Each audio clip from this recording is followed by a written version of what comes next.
If you're like most violin and viola players, you know that it takes some extra time and care to keep that left pinky in shape and keep up with the rest of the fingers. This is especially apparent if your pinky is a lot shorter than your other fingers, or if you have a smaller hand in general. One of the most common problems that I see among students and among a lot of players actually is that the pinky gets locked, and because of that it's not efficiently lifting and dropping from here. So we're going to do some exercises for it. Hey, this is Ina Langerman from Violina.live, helping you along your musical journey, and here are 5 exercises that will help get your left pinky enough strength and support that it needs to function more efficiently. One thing that's very important to understand is that in all of these exercises, we're always going to have at least one other part of the hand involved, because we cannot simply isolate the pinky. When someone works out at the gym, for example, more often than not, it's more effective to hit multiple muscle groups. Similarly, whenever we do any exercise on the violin or viola, there will usually be multiple parts involved. Now be sure to watch this video to the end, because I'm going to throw in a bonus exercise as demonstrated by Nathan Cole. And actually, be sure to check out his video called Pinky Power if you have not already done so. I strongly recommend it. I'm also going to throw in some tips at the end for creating a better weight distribution in your hand. By the way, if any of the exercises we're doing here are contradictory to what your teacher tells you, then just ignore this video and stick to what your teacher tells you. And if you get any value from this video, please go ahead and hit the like button below to support this channel, and also so that YouTube is more likely to recommend this type of content for you in the future. So the first few exercises are actually going to be from Simon Fisher's book called Warming Up. It's not a big book, but it's gold. I use it so frequently now, and I cannot believe I didn't know about it until like about a year or 2 years ago.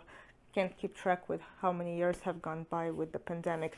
Anyway, it's actually in the beginning of near the beginning of the book, right after the finger lifting exercises. So the first exercise we're going to do is to get the base knuckles moving so that they're not stuck. Like I said in the beginning, one common reason for the pinky to get stiff is because this part gets locked and it becomes difficult to lift and drop the finger.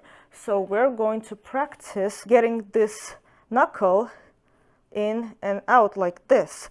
The way we're going to do it is, first we're going to place our pinky, place it like this on the tip, and find a comfortable position for it. Find a position that you can hold for a long time. So if you're like this will be very uncomfortable, so you want to keep this all nice and straight here. As you can see, this is important how you involve the rest of your hand. We're going to bring the hand closer to the neck, and in turn this goes in. It's almost like you're pulling the string with the pinky this way and then releasing. So you pull the string, which brings that closer, and release. So there's my pinky. Grab the string, we're going to pull on the string, that goes in, release, in, release, and repeat on the other strings, in, release, in, release.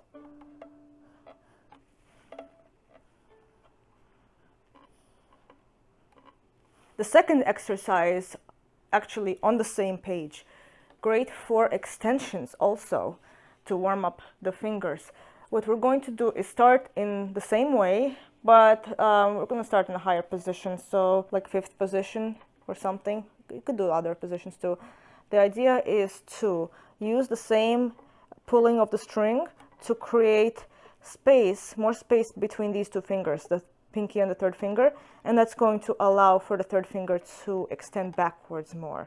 And we want to also focus to keep that 4th finger as curved as we can while we do it, so that you see we start with the pinky so that it kind of becomes the center of the weight in this one.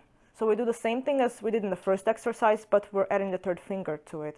So we have, for example, create a 4th interval and then make an extension, and then do the same thing with these 2 knuckles going in and release, in and release. And then you can do the same thing in the lower position.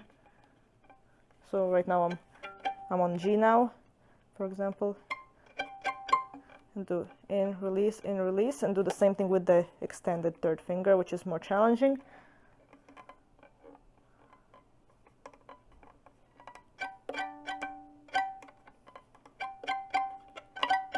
So when you do this one, don't worry so much about the pitch or what note you're aiming for. The idea is to get these knuckles to go in and out again, and to be able to use these fingers as an anchor so that the hand extends backwards and it actually gets the hand shape into a really ideal position. So now that these two exercises helped align the hand a little bit better, we're going to do octaves, because octaves are a great way to set the frame. So the way we're going to do octaves here is a little bit different than what I showed you a long time ago in a video I made about how to practice octaves. I'll link it right above and down below in case you want to check it out. We're going to start with the pinky using the same idea we just used in this second exercise. You see these exercises, they're a little progressive. So let's start with the E octave. So we'll find E here, and then reach back with the first finger. The reason we're practicing it this way is to keep the hand frame even and the weight distribution even, because if you're not used to doing octaves and you try to do the opposite way and you go from this E and then try to reach up, you see that looks a little bit more uncomfortable, and you see my wrist is now bulging. So a lot of times when somebody is learning octaves for the first time and they go 1 and then they put down 4, this is what happens, and as you can see that looks very stiff and uncomfortable. So I recommend that you start with the pinky, and if it's kind of weird to do it this way, you can even use the third finger to help you out. So if it helps, you can first put down D, the note D, and now use that third finger to find E, and keeping the other fingers down can really help here. So you start with this, then reach down. Okay, so 1 or 2 octaves will already help. And actually, if you want to, after this, do the opposite, instead of going 1, 4 like this, I recommend that you actually set the octave instead. That way you don't end up straining it. So you go like this, 1 on the D string, and then on the A string you put down 2, 3, and then 4 before playing it. You see? That way it helps to get that frame set. Then later, after doing this, setting the octave and getting that shape, then you can finally start practicing like this with both fingers going up and down. Most important is to get the hand frame really solid. And speaking of hand frame, next exercise, number 4, Schradieck number 1. We don't have to do all of these. If you want to really focus on strengthening the pinky, there are so many here that have the pinky alternating with the other fingers, like number 6, for example, right?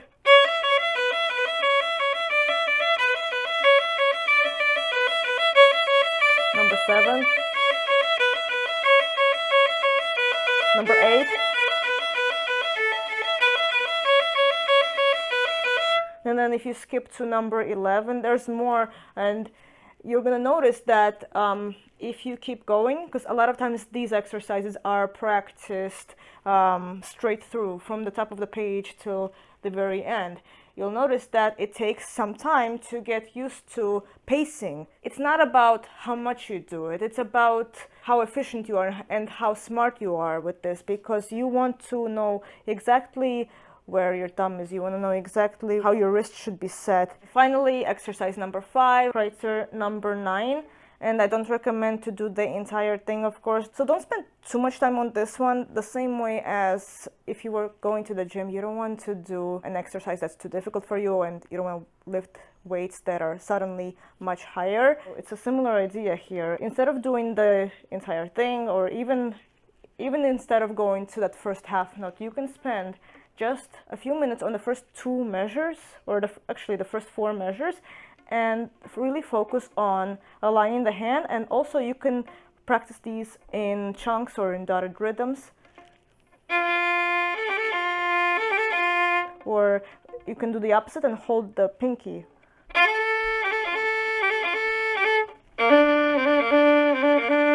Like that. That's more effective if you practice this way instead of just trying to go all the way through several times.